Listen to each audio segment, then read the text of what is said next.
Hello friends, welcome back my YouTube channel. आज के topic में हम बात करेंगे कि लेबर पेन के क्या सिम्टम्स रहते हैं, आपको 24 घंटे के अंदर अंदर कब हॉस्पिटल जाना चाहिए। जब हमें लेबर पेन जैसा महसूस होता है लेकिन हमें पता नहीं होता है कि ये लेबर पेन है या नहीं, तो हमें क्या करना चाहिए। हमारे दिन पूरे हो जाते हैं, हमें लेबर पेन्स का वेट करते हैं, कभी कभी हमें ऐसा लगता है कि हमें लेबर पेन का दर्द जैसा हुआ है, हमें सही से यह पता नहीं चलता है कि हमें हॉस्पिटल कब जाना है। कभी कुछ महिलाएं हॉस्पिटल चली भी जाती हैं तो डॉक्टर बोलते हैं कि असली लेबर पेन नहीं है, यानी कि हल्के हल्के रुक रुक के होते हैं। लेकिन जब बच्चा नीचे पूरा तरह फिक्स हो जाता है, ब्लैडर पर ज़्यादा दबाव डालने लगता है, पानी की थैली फटती है, उसके बाद आपकी डिलीवरी होती है। और कुछ महिलाएं समय से पहले चली जाती हैं, उनको कहा जाता है अभी 1 फिंगर 2 फिंगर ही आपका जो गर्भाशय का मुंह खुला है, क्योंकि 4 इंच खुलना चाहिए। 1 इंच 2 इंच में आपकी डिलीवरी नहीं हो सकती।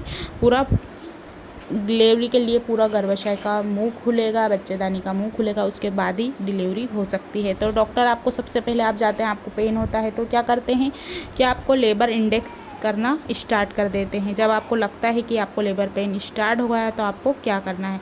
9th मंथ में कभी भी आपका लेबर पेन स्टार्ट हो सकता है और दर्द आपको हो सकता है। ये ज़रूरी नहीं कि हमारी डिलीवरी डेट दूर है। आपका 9th मंथ लगा, आपको कभी भी पेन हो सकता है, क्योंकि आपके बच्चे के ऊपर डिपेंड करता है कि बेबी ने हेड डाउन पोजीशन कौन से वीक्स में किया है। 9th मंथ लग चुका है, उसके बाद आपको कभी भी डिलीवरी हो सकती है। ज़रूर नहीं है कि आपको 20 तारीख दिए, 25 तारीख दिए, 30 तारीख दिए तभी आपको डिलीवरी होगी। आपको 1 तारीख से 30 तारीख तक कभी भी डिलीवरी हो सकती है, कभी भी पेन हो सकता है। तो ये ना सोचे कि अल्ट्रासाउंड में तो ये वाली डेट आई थी लेकिन पेन स्टार्ट जल्दी हो गया, अभी तो हमारी डेट आई नहीं। लेकिन अगर आपको सिम्टम्स दिखाई देते हैं और कुछ ऐसा महसूस होता है तो बिना देरी किए हुए डॉक्टर के पास ज़रूर जाइए, आपकी डिलीवरी हो जाएगी। क्योंकि कुछ महिलाओं को स्टार्टिंग में ही डिलीवरी हो सकती है, फर्स्ट वीक में हो सकती है, सेकेंड वीक में हो सकती है, थर्ड वीक में हो सकती है, फोर्थ वीक में हो सकती है, कभी भी आपको हो सकती है। लेबर पेन कभी भी स्टार्ट हो सकता है। तो आपको जो ड्यू डेट देते हैं 9th मंथ प्लस 7 डेज़ की होती है। 9th मंथ भी पूरा निकल गया कुछ महिलाओं को, उसके बाद अगर 7 दिन के अंदर आपको, यानी कि 7 डेज़ के अंदर डिलीवरी हो सकती है। क्योंकि कभी कभी कुछ महिलाओं को 40 वीक के आसपास होती है, तो किसी को 36, 37, 38, 39 वीक्स के आसपास भी होती है। तो इनमें आपको कभी भी स्टार्ट में भी हो सकती है, लास्ट में भी हो सकती है। तो आपको पता नहीं चलता है कि क्या, तो आपको हॉस्पिटल जाना चाहिए या नहीं। कभी ऐसा हो जाता है 25 मिनट 30 मिनट के बाद पेट में टाइटनेस होता है, पीठ में हल्का दर्द महसूस होता है। अगर फिर भी आपको समझ में नहीं आता है कि अब हमें क्या करना है, ये लेबर नकली भी रह सकते हैं, क्योंकि हल्के हल्के नकली रहते हैं, कुछ सेकंड के रहते हैं, फिर आपको अच्छा लगने लगता है। और कुछ ऐसे दर्द रहते हैं जो आपसे सहन करने की नहीं बनती है, तो वो असली दर्द हैं।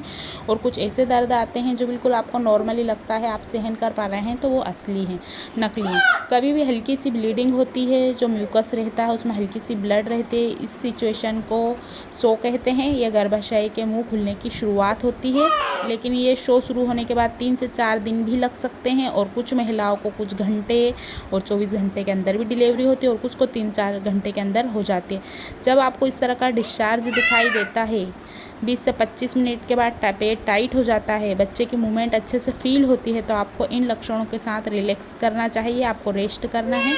अब आपको हाइड्रेशन बनाए रखना है, बार बार पानी पीते रहिए, आपको रेस्ट करना है और बेबी की मूवमेंट पर भी ध्यान देना है। अच्छे से रेस्ट करें, अच्छे से नींद लेने की कोशिश करें, लेकिन नींद नहीं आती, लेकिन बाईं करवट लेकर आप लेट सकते हैं, जिससे बेबी जल्दी ही पेल्विक की तरफ नीचे सरकने की कोशिश करता है और आपको कम पेन होता है। पेन तो आपको होगा, लेकिन 10 में से आपको 8% ही, मतलब 8% ही होगा। आपको नींद नहीं आ पा रही तो आप थोड़ा वॉक कर लीजिए, 20 से 25 मिनट का वॉक करने की कोशिश कीजिए, अच्छी नींद लेने की कोशिश कीजिए। ध्यान रखिए कि परिवार का सदस्य कोई आपके साथ रहना चाहिए, क्योंकि आपको ऐसा दर्द होता है तो अकेले बिल्कुल भी ना रहिए। इस दौरान आपका पेट और ज़्यादा टाइट होगा, दर्द होगा, यूट्रस आपका टाइट होने लगेगा, पेन धीरे धीरे अब आपका बढ़ने लगेगा। हर 10 से 15 मिनट बाद आपको दर्द अब तेज़ी से होने लगेगा। अब समय आपका कम रहेगा और लेबर पेन तेज़ी से बढ़ने लगेगा, तो आपको तुरंत हॉस्पिटल चले जाना ही चाहिए। अगर आपको फ्रेश ब्लीडिंग हो जाती है, उसके साथ साथ आपको बेडशीट आपका गीला हो गया है, पैरों से पानी टपक रहा है, तो तुरंत आपको हॉस्पिटल जाना चाहिए। और बेबी की मूवमेंट अगर फील कम होती है तो इस दौरान तो आपको तुरंत हॉस्पिटल जाना चाहिए। आपको बार बार यूरिन के लिए जाना पड़ सकता है, बार बार आपको फ्रेश होने जाना पड़ सकता है, बार बार यूरिन के साथ आपको ब्लीडिंग या वाइट डिस्चार्ज दिखता है, तो आप समझ सकते हैं आपकी डिलीवरी का समय बहुत ज़्यादा नज़दीक आ चुका है। है, अब आपका पेट पहले से ज़्यादा टाइट होगा, पीठ टाइट होगी, तो ये 24 घंटे वाले डिलीवरी सिम्टम्स हैं।